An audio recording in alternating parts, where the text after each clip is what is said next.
don't make light of this opportunity. For the longest time, we've talked about, in certainly the U.S.'s case, and who are the main hosts, so to speak, of the Rugby World Cup coming, both the men's and the women, is, it's an often misused, well, overused term. The U.S. rugby is a sleeping giant.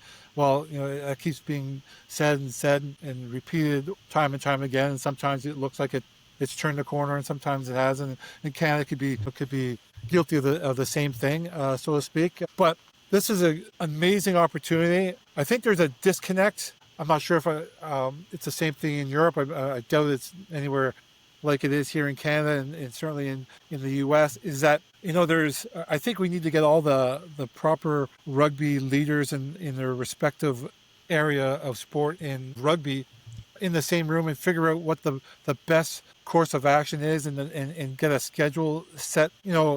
World Rugby introduced minis rugby, which is great, and introducing kids to rugby to an early age. But in North America, for sure, and I know it's probably the same thing in other parts of the world, but certainly in North America, rugby is competing with so many other sports that there's a disconnect with the mini rugbies and the transition to where the next step is. And there's a gap where, whether it's elementary school or junior high school or the high school, because there's no team for them to go play, or there's no local club team to go for them to play for. I think they need to find what the steps are, because you're going to have unbelievable amount of eyeballs hopefully on the sport in the U.S. and in Canada.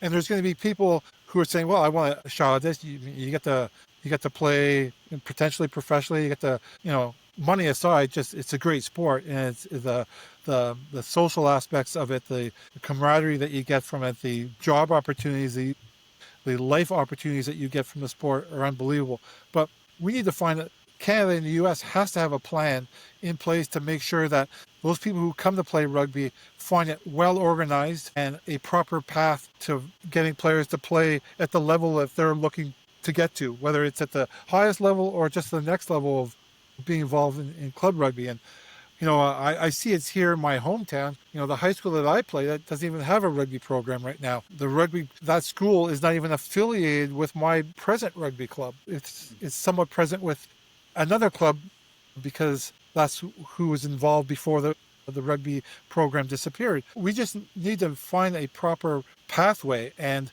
I think we need to get a lot of experts in the room, and then people aren't shy of expressing their opinion, but it has to be an action plan, and it has to start now. It can't start come the World Cup.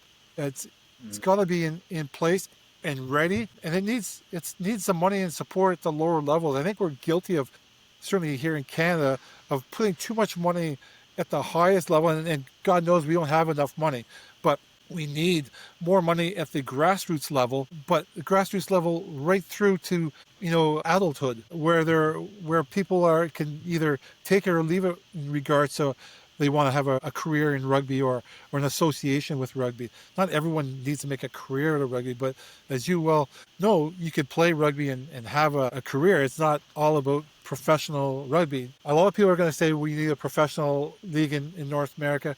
Yeah, we probably do, but we need one that's properly run, where you're getting a good brand of rugby being played. That's at a level where they can go from professional rugby to play international rugby. And yes, it's a step, but it's not going to be as big a step as it is right now with what the North American professional rugby league situation is right now. The players that find their way over to Europe and play pro at the highest level, the step from pro rugby to test level isn't as great. And until the North American Pro League can actually say that, it's tough to not have your top players, the players that you're building your team around, not playing at the highest level, because they're going to get found out when they're playing other top nations